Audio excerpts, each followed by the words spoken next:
વડોદરા શહેરના લાખો લોકોને પીવાનું શુદ્ધ પાણી મળી રહે તે માટે municipal commissioner Arun Mahesh Babu action મોડમાં છે। ઉનાળાની ઋતુમાં ખાસ કરીને પાણીની ઉઠતી ફરિયાદો અને ચોખ્ખું પાણી ન મળતી હોવાની ફરિયાદો અનેક મળી રહી છે અને તેની વચ્ચે મ્યુનિસિપલ કમિશનર અચાનક પહોંચી ગયા સિંદરોટ વોટર પ્લાન્ટ ખાતે અને સરપ્રાઇઝ તેમનું આ મુલાકાત, જેના કારણે અધિકારીઓ અને ત્યાં ઉપસ્થિત કર્મચારીઓમાં દોડધામ મચી ગઈ હતી। વડોદરા શહેરમાં ઉનાળાની ઋતુમાં ખાસ કરીને પાણી ન મળતું હોવાની બૂમો ઉઠી રહી છે। પાણીનો કકડાટ ખૂબ જોવા મળી રહ્યો છે। ઘણી બધી જગ્યાઓ પર ચોખ્ખું પાણી પણ નથી મળતું, એટલે કે અશુદ્ધ પાણી મળે છે અને તેને લઈને લોકો ખૂબ હેરાન થતા હોય અને તેવામાં લોકોની સમસ્યાનું નિરાકરણ લાવવા માટે કાર્યરત થયા છે મ્યુનિસિપલ કમિશનર અરુણ મહેશ બાબુ। તેઓ એક્શન મોડમાં જોવા મળી રહ્યા છે। અચાનક તેઓ ઓચિંતી મુલાકાતે પહોંચી ગયા હતા સિંદરોટ વોટર પ્લાન્ટ ખાતે અને ત્યાં કેવી કામગીરી ચાલી રહી છે તેનું તેમના દ્વારા નિરીક્ષણ કરવામાં આવ્યું। આ દરમિયાન ત્યાં ઉપસ્થિત અધિકારીઓમાં દોડધામ મચી ગઈ હતી। મ્યુનિસિપલ કમિશનરે સિંદરોટ પ્લાન્ટમાં મહી નદીમાંથી આવતા રો વોટર એટલે કે કાચા પાણી અને તેને શુદ્ધ કર્યા પછી સપ્લાય કરાતા પાણીના લેબોરેટરી ટેસ્ટિંગના રિપોર્ટ જાતે તપાસ્યા। પ્લાન્ટમાં પાણી શુદ્ધિકરણ માટેની ફિલ્ટરેશન પ્રોસેસ પ્રોપર થાય છે કે નહીં અને મશીનરી યોગ્ય રીતે કામ કરે છે કે નહીં તેની પણ વિગતો મેળવી। અરુણ મહેશ બાબુએ સ્પષ્ટ શબ્દોમાં ચીમકી આપી છે કે વડોદરાના નાગરિકોના સ્વાસ્થ્ય સાથે કોઈપણ પ્રકારની બાંધછોડ ચલાવી લેવામાં નહીં આવે। ક્યાંય પણ ગંદુ કે લો પ્રેશરથી પાણી જશે તો જવાબદાર અધિકારી સામે કડક પગલાં લેવાશે।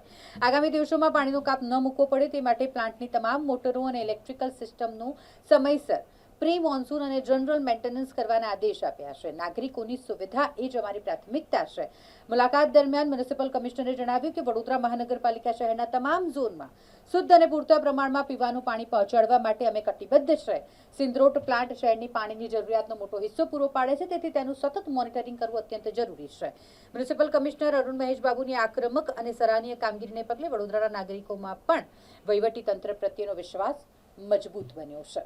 માં વોટર પ્રેશરની ઇશ્યુઝ, વોટર એક બે જગ્યામાં કન્ટામિનેશનનું રજૂઆતો અને પાણી ના મળતાનું સમસ્યાને લઈને રજૂઆતો મળી હતી। એને ધ્યાને લેતા ગઈકાલે અમે તમામ વોટર ડિપાર્ટમેન્ટના અધિકારીઓ સાથે, પાણી પુરવઠા ડિપાર્ટમેન્ટ સાથે આખું મિટિંગ કરી છે। પદાધિકારી સાથે પણ મિટિંગ કરી છે, પછી 5 પદાધિકારીઓ પણ પાણી પુરવઠા ડિપાર્ટમેન્ટ સાથે મિટિંગ કરી છે। આજે અમે સોર્સથી લઈને ટ્રાન્સમિશનથી લઈને ડિસ્ટ્રીબ્યુશનના તમામ અધિકારીઓને પણ સાથે રાખ્યા છે।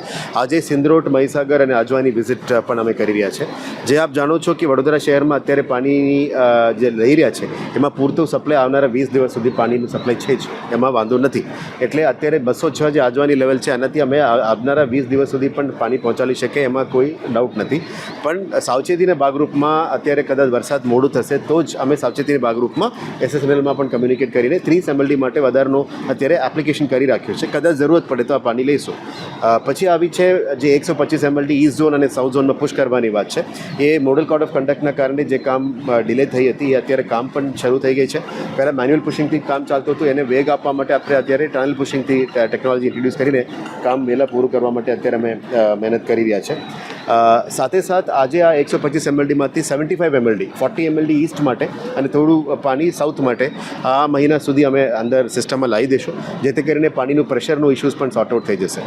હવે આવ્યું 5 mld એક્સ્ટ્રા પ્રેશર લોસને જે ક્રિએટ કરવા માટે અત્યારે સોર્સની ટીમ દ્વારા 3 mld ને પંપ ચાલુ કરીને 3 mld પૂરું પાડવામાં આવ્યું છે અને આપણા એક્ઝિક્યુટિવ એન્જિનિયરના ટીમ અત્યારે 2 mld માટે બીજો એક પંપ પણ મંગાવી રહ્યા છે, જેથી કરીને 2-3 વોર્ડ્સમાં ઈસ્ટ ઝોન અને નોર્થ ઝોનમાં જે પ્રેશરની સમસ્યા છે એને પૂરું પાડવા માટે અમે આ વિધિન 3-4 ડેઝની આ સમસ્યા પણ પૂરું કરીશું। એટલે અને પછી આવ્યું ડિસ્ટ્રીબ્યુશન નેટવર્કની ઇશ્યુ। ડિસ્ટ્રીબ્યુશન નેટવર્કમાં પણ 2-3 જગ્યામાંથી અમને કન્ટામિનેશનનું ઇશ્યુની રજૂઆત હતી।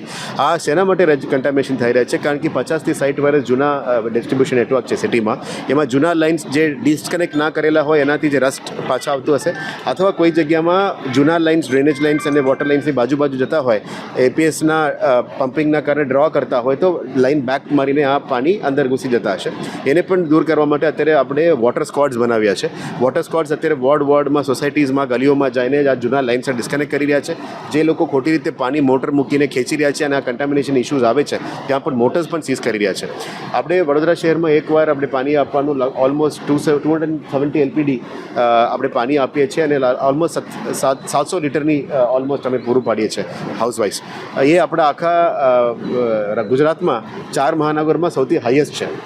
છતાં પણ 2 વાર પાણી માંગવાનું જે પદ્ધતિ કોઈ શરૂ કર્યું છે, કોઈ પણ જગ્યામાં ખોટા ડિમાન્ડ્સ આવી ગયો છે કે અમારા ઉપર ફ્લેટ ઉપર સુધી પહોંચાડી આપો, એ શક્ય નથી, કારણ કે એમની જવાબદારીમાં આવે છે. એમની એકવાર અમે પૂરું પાડવાનું અત્યારે આપણે કામગીરી કરી રહ્યા છે. થોડું ઘણું આર્ટિફિશિયલ પણ અત્યારે ડિમાન્ડ ક્રિએટ કરવામાં આવી રહી છે, એને બંધ કરવા માંગીએ છીએ. અને અમે તમામ પદાધિકારીઓને વિશ્વાસમાં લઈને એમની વિસ્તારમાં પણ અમારી ટીમ અત્યારે વિઝિટમાં છે. એટલે આ જૂના ડ્રેનેજ લાઇન, જૂના વોટર લાઇન્સને ચેન્જ કરવાનું પદ્ધતિ આખા સિટીની ડિસ્ટ્રીબ્યુશન નેટવર્ક ચેન્જ કરવામાં થોડું વાર લાગશે. પણ આ સમરના સિઝનમાં 1-2 વોર્ડ્સની અંદર જે સમસ્યાઓ થઈ રહ્યા છે એને પૂરું પાડવા માટે અત્યારે ટીમ 100% કાર્યરત છે. સવાર 7 થી રાતના 11 વાગ્યા સુધી ટીમ ફિલ્ડ કામ કરી રહ્યા છે. એટલે અમે વડોદરાના નાગરિકો એ જ કહેવા માંગે છે કે પાણીનું અછત નથી, પ્રેશરનો ઇશ્યુઝ છે. એ 1-2 વોર્ડમાં પ્રેશરનો ઇશ્યુ છે, એ અમે પૂરું કરવા માટે અત્યારે પમ્પ્સ પણ લગાવી દીધા છે. અને સાવચેતીના ભાગરૂપમાં એક્સ્ટ્રા પાણી પણ બેકઅપમાં અમે રાખી રહ્યા છે. આજે સોર્સની વિઝિટ પછી અમે ટ્રાન્સમિશનનું વિઝિટ કરવાના છે અને ડિસ્ટ્રીબ્યુશન નેટવર્ક પરનું વિઝિટ કરવાના છે. વડોદરામાં આજવા નદીની સપાટી ખુલ્લા આમ જોઈ શકાય છે. 206ની લેવલ છે. અને ગયા વર્ષમાં અને 5 વર્ષ પહેલાં પણ આ જ પરિસ્થિતિમાં જ આપણે પાણી પૂરું પાડતા હતા. એટલે આમાં કંઈ પ્રોબ્લેમ નથી. અમે ફક્ત સાવચેતીના ભાગરૂપમાં 15 દિવસ પછી કયા પાણી જોતું હશે એના માટે SSLમાં 30 MLD માટે એડવાન્સમાં અમે લખીને રાખ્યા છે. આ જે લેવલની પાણી છે અને આપણા તમામ મહીસાગર, મીન નદી, સિંદરોટ બધા સોર્સમાંથી અત્યાર સુધી આવનારા 20 દિવસ સુધી કંઈ પાણીનું કંઈ ઇશ્યુઝ નથી. અને ચોમાસા સુધી અમે ચલાવી શકીએ છીએ.